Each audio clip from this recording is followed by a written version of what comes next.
Eu vou falar sobre o texto, o Espetáculo das Raças, de Lilia Schwartz, mas especialmente onde ela fala sobre as faculdades de direito criadas no século XIX aqui no Brasil. Lilia Schwartz vai fazer aqui uma análise profunda sobre a relação do direito com as raças e também sobre o surgimento e desenvolvimento das primeiras faculdades de direito do Brasil. Mas ela vai, para poder abordar isso, analisar as condições históricas e geográficas que fomentaram um ambiente fértil para a criação e desenvolvimento dessas faculdades. Caracterizações históricas que são diretamente alinhadas com a submissão das normas, submissão do âmbito jurídico do Brasil às normas de Portugal, que mesmo sendo agora independente, mesmo nessa época já admitindo sua independência, ainda tem essa submissão a esse direito estritamente europeu e se submetendo a ele, não tendo uma identidade autônoma das suas normas jurídicas. A gente tem também, ao mesmo tempo, caracterizações geográficas extremamente importantes para a delimitação e para a fundamentação dessas faculdades em um determinado território, que no caso é a Faculdade de Direito de Olinda, em Olinda, e a Faculdade de Direito de São Paulo, em São Paulo. Então a gente tem, por exemplo, a Faculdade de São Paulo com caracterizações como o clima ameno, o baixo custo de vida, mas também, sobretudo, a proximidade com o Porto de Santos. Vale também dizer que essa área passava por um alto crescimento econômico, alinhando também com direcionamentos políticos, e é por isso também que a Faculdade de Direito de São Paulo ela vai ter um alinhamento político muito grande, um direcionamento político nas instituições de estudo jurídico, por exemplo, fazendo uma análise muito profunda sobre o liberalismo conservador, e é por isso também que eles são considerados em algum nível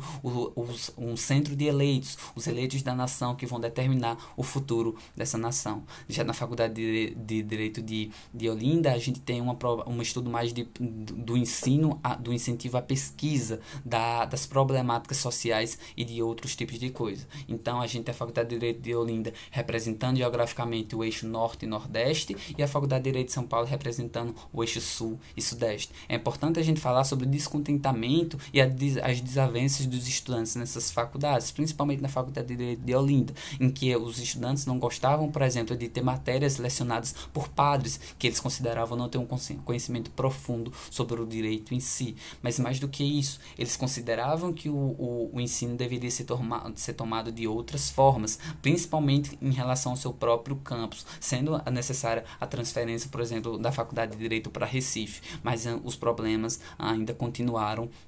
foram melhorados em algum nível, mas ainda continuaram. Ela vai falar também sobre a contribuição de agentes muito importantes nessas faculdades, como por exemplo Silvio Romero, que foi um autodidata muito importante para a questão do estudo da miscigenação, algo que ela trata ao longo do seu texto também, sobre a miscigenação e sobre as raças. Então, a gente tem a partir disso também o surgimento de determinadas revistas na Faculdade de Direito e na Faculdade de Olinda. Por exemplo, a revista acadêmica da Faculdade de Olinda, que vai trazer abordagens que vão trazer contributos sobre, por exemplo, a análise da sociologia, do direito comercial, da medicina legal no âmbito do direito, vai instigar o ensino, vai instigar a pesquisa dentro dessas faculdades de direito. A gente tem também analisado aqui muito bem e profundamente sobre a questão da frenologia, de um processo de racismo científico, de pedagogização do racismo tratado por Lilia Schwartz, em que ela vai caracterizar a partir de contributos de autores, de cientistas jurídicos, cientistas da época, como Lombroso, em determinar um caráter frenológico, ou seja, uma caracterização de criminoso a partir da raça, a partir de análises craniológicas, em que você vai ter essa análise hamletiana, se podemos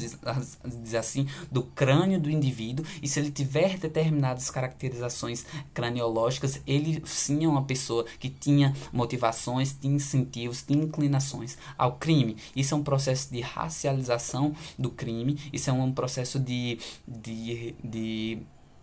de criminalização de um povo em virtude de pseudociências, como a frenologia. Isso é muito bem mostrado, por exemplo, no filme Django Livre, do diretor Quentin Tarantino, em que o escravista explica para um escravo o porquê dele ser submetido àquele trabalho, utilizando um crânio de um suposto escravo e mostrando caracterizações médicas de por que ele é escravo e por que ele é submetido a tudo aquilo por causa de determinadas marcações. Ou seja, de uma forma geral, Lilia Schwartz vai alinhar como essas faculdades de direito surgiram, como elas se desenvolveram e como foram seus contributos. Mas além disso, ela vai fazer um alinhamento da questão do direito criminal a essas faculdades e como esse direito criminal começou,